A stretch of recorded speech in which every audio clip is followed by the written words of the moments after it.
Rodoanel é só mais um exemplo de uma obra de infraestrutura que tem um impacto sobre a vida das pessoas. E a rodovia, em especial na condição brasileira, ela é importante para a gente pensar as questões relacionadas com território e sociedade, porque as rodovias, historicamente no país, fazem parte de um projeto maior de construção e ocupação do território, né, que foi acelerado, em especial ali a partir da década de 1950, teve um auge durante a época dos governos militares, até dentro dessa ideia de, por exemplo, construir a Transamazônica para permitir a ocupação daquela porção do território nacional que estava, teoricamente, desocupada e, consequentemente, desprotegida, né? Mas o caso específico do Rodoanel, é importante a gente entender que ele se insere num projeto maior de infraestrutura para a região metropolitana de São Paulo e que se baseia, na minha opinião, em certos paradigmas já meio ultrapassados. Então essa ideia de que a gente está tendo muito congestionamento na região metropolitana no centro de São Paulo e a gente constrói mais rodovia para, teoricamente, remover os caminhões ou o tráfego mais pesado e jogar para essa outra via, é uma coisa que termina não resolvendo o verdadeiro problema. Porque o que acontece? Tendo mais espaço, mais gente vai comprar carro, mais engarrafamento a gente vai ter. Então a solução termina criando um outro problema ou tornando mais agudo o problema que a gente tinha anteriormente.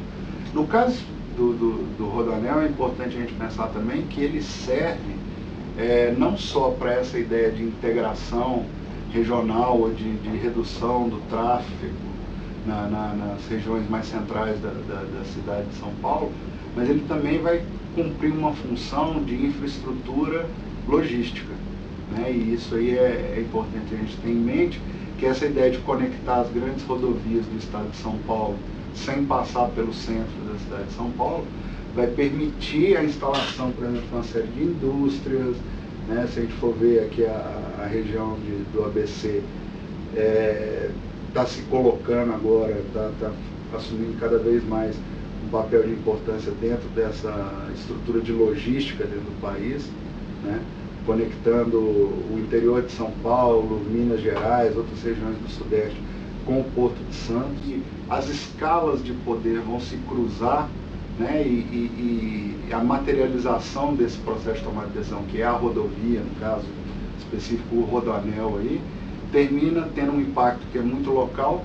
Então é aquela coisa, as pessoas que vão ser deslocadas, vão ter suas casas desapropriadas, vão ser movidas para outro lugar, né? As que sentem o impacto diretamente, não necessariamente participar do processo de tomada de decisão com relação àquilo ali. Então isso vem de uma escala estadual ou federal, ou até mesmo global, né?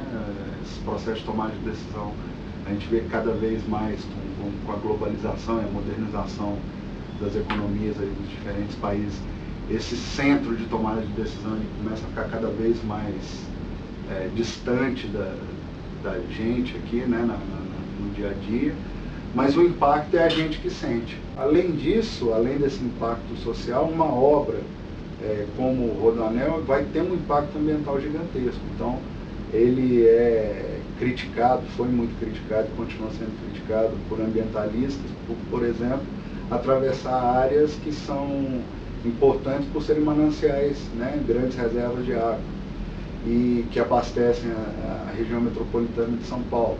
E que essa própria ocupação e essa grande circulação de veículos por ali começa a ter impacto sobre os próprios mananciais, aumenta a poluição, você vai ter o desmatamento das margens e com isso você vai ter um impacto em termos de assoreamento, de piorar a qualidade da água disponível para a população e causa uma série de outros transtornos, né? Você provoca toda uma mudança numa estrutura territorial que existia ali e você começa a ter movimentação de pessoas, circulação de veículos e tudo isso contribui para a alteração de algo que estava em relativo equilíbrio.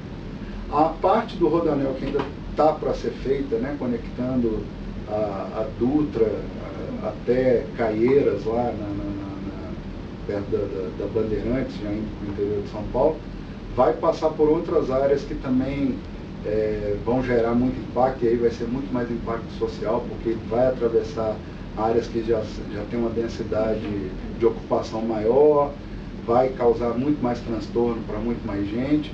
E o pior de tudo, que assim, que eu acho que é talvez o principal para a gente questionar nesse momento isso vai resolver algum problema? Essa ideia das obras faraônicas que caracterizaram por tanto tempo os investimentos em infraestrutura no país, estão muito relacionados com toda essa estrutura de corrupção, com todo esse jogo de poder relacionado com construtoras, com financiamento de campanha. Então a gente tem que imaginar, né, que essa obra em si, a gente olha, você tem um impacto local, né, ambiental ou social, mas ela está inserida e ela vai gerar efeitos em cascata em diferentes níveis territoriais, espaciais, em diferentes escalas, tanto geográficas quanto de poder, né, e que isso aí às vezes nos escapa e a gente não consegue enxergar isso com clareza. Uma obra como essa vai estar ligada a diversos outros fluxos, diversas outras redes, diversas outras escalas de poder, escalas territoriais, escalas geográficas. O senhor pensa que teria alguma outra opção? Eu acho que o investimento que está sendo feito nisso, ao custo social e ambiental que uma obra desse tipo vai ter, talvez fosse mais inteligente, mais interessante para a sociedade como um todo, se fosse esse dinheiro fosse investido, por exemplo, em obras de transporte público, né? E pensar em outras alternativas, tentar romper com essa hegemonia do automóvel como a única forma de transporte no país. Quando eu estou falando de automóvel, eu estou falando de caminhão e, né, de todo o transporte rodoviário que é feito no país. Pensar em outras maneiras, né?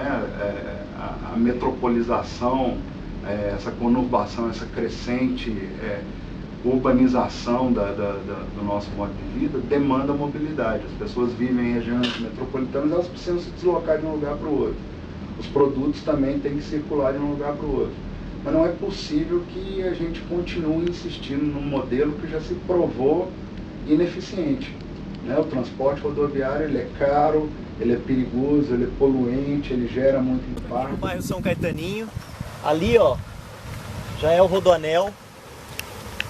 Aqui é uma região onde essa via era uma via de acesso para o centro de Ribeirão Pires, ali à esquerda, e aqui, sentido bairro. Essa via era totalmente asfaltada e hoje vocês podem ver aqui, ó, os caminhões que passavam para a construção do Rodoanel deixaram todo esse caos aqui na pavimentação da via. E olha, essa via, ela tá perfeita. E por que essa via tá perfeita? Essa é a via onde os caminhões passavam e até o fim da construção do Rodoanel. E essa via não tem uso nenhum para a população, questão ambiental. Essa mata aqui, que é nativa, foi toda desmatada, não só nessa região, como em outras regiões. Algumas famílias tiveram que ser desapropriadas aqui da região, porque as casas delas, como a gente pode ver, elas são construídas em algum lugar, são antigas, casas antigas que foram construídas aqui sem uma noção espacial, sem um plano anterior. Mas essas desapropriações foram tremendas, tanto nessa região como em outras regiões. Seu Gilberto, teve benefícios essa obra para o senhor aqui? Não, benefício nenhum, só transtorno, para falar a verdade, porque a nossa expectativa, conforme foi falando que ia passar o Rodoanel, seria a gente ter um benefício de poder usar ele, né? E aqui não tem nem alçada. Não tem nada, não tem acesso nenhum. Se o senhor precisar usar o Rodoanel, onde que o senhor tem que entrar? Tem que ir lá em Mauá. A única coisa que o senhor conseguiu foi as rachaduras que o senhor havia falado. Deu rachadura na casa, o barulho, né? Porque meu quarto antigamente era no fundo da casa. Agora eu tive que passar para isso aqui, que era a minha sala. Eu passei para cá para poder fugir do barulho dele. Porque agora é domingo, a gente não. Eu por exemplo, tá não sou. Sossegado, Mas se é um outro horário, qual que é o pior dia, assim, horário? O horário que fica sossegado é só a madrugada mesmo. Diminui, né? É o dia inteiro. É o dia inteiro a carreta passando. Entendi. Então assim, a gente ficou frustrado por causa disso, porque a gente achou que ia ter uma alça de acesso Pelo menos ali na Vila Sueli não teve nada, né? E aqui a iluminação, essa região aqui de passagem mesmo, né? Porque ali a gente vê o Rodoanel, mas aqui é uma passagem também, tanto pro E pessoal... outra coisa que ficou para trás foi essa rua era asfaltada. Aqui era asfaltado. Essa rua era asfaltada, é um asfalto novo. Quer dizer, tanto caminhão Conforme passando os para caminhões construir, passando, acabou destruiu com tudo Acabou com tudo. e não Foi. vieram aqui. E na época da construção, veio alguém dizer os benefícios, falar alguma coisa boa, olha, a gente vai construir isso aqui, nem antes nem depois. Só vieram tirar foto da casa para ver se tinha rachadura já, porque geralmente o que acontece? Se aparecer muita rachadura, você vai processar. Então a obrigação deles é vir, né? Sim. Ver o que vai acontecer com a sua casa. Então apareceu uma rachadura nova ali, né? Mas você vai fazer o quê? Isso aí é... Você vai entrar em contato com os caras vai te dar uma canseira que é pra você não correr. Manda e-mail, vai atrás e não responde. Então, isso aqui, eu acredito que a sua opinião em conversas com os vizinhos, não é só uma opinião sua, é uma opinião geral aqui da população. Não tem benefício pra ninguém, né? E também o que aconteceu de errado foi assim, esse córrego que passa aqui, conforme eles começaram a fazer o viaduto, eles obstruíram um córrego lá. Sim. Eu tive que entrar em contato várias vezes para poder eles ir lá e desobstruir o córrego, porque começou a dar alagamento. Questão de esgoto, água, essas coisas. Começou a dar alagamento. Na época chegaram e tiraram foto dessa área, né? Aí o outro lado da rua que, além de tirar foto, teve essa questão de mandar desapropriar mesmo. Aí veio a TV aí eu não sei qual foi a negociação deles aí, né? Entendi. Mas a rua inteira e outras regiões também o senhor tem noção que foi desapropriado, né? Sim. Porque a gente está vendo até a calçada, né? A árvore, a calçada continua. É que o mato acho que deve ter crescido porque não tem cuidado, né? Assim, mas isso aqui era tudo casa e tudo... Casa. E os benefícios do Rodoanel aqui para o senhor na região, quais foram? Para o senhor aqui, para a sociedade em geral? Nem. O senhor nem usa, né? O Rodoanel? É. Não. Se eu for pegar ele, tem que ir lá em Mauá para pegar. Tem que ir lá para Mauá. Não tem alça de acesso aqui. Aqui em Ribeirão, não. O senhor acha que, teoricamente, o senhor receberia o valor que a sua casa merece, tanto emocionalmente quanto monetariamente, se eles tivessem que pagar? Não, porque nenhuma das casas aí, pelo que me falaram, não receberam o que valia assim, nem, igual você falou, nem monetariamente, nem... Porque às vezes vem de família, né? Família Alguma coisa do avô, pai. Bem, estamos aqui com o seu Luiz, um dos moradores que foi desapropriado aqui na questão do Rodoanel. A gente está aqui em Ribeirão Pires. O seu Luiz é um conhecido aqui, já antigo. Seu Luiz, quanto que o senhor pagou mais ou menos na sua casa? Quanto que te pagaram? Como foi essa situação? Então, o valor da casa era 300 mil, me pagaram 100 mil. Então, para mim comprar uma outra propriedade, eu tive que vender 2 carros, o meu e do meu filho, para poder pagar a outra casa e depois financiar outros carros. Aí, nessa daí eu fiquei prejudicado. E eles não queriam nem saber, né? Não foi uma coisa que pediram, por favor, chegaram lá e não tinham o que fazer. O senhor foi despejado praticamente, né? Praticamente sim. Eu e outros moradores lá da região. Não foi só o senhor, né? Não, só a casa do senhor. Não, teve outros moradores também que perderam a casa boa. E ficamos todos prejudicados. Os outros moradores também não pegou o valor que valia as casas. E a alça nós temos aqui em Ribeirão. Isso daí mais atrapalhou a gente do que melhorar pra gente.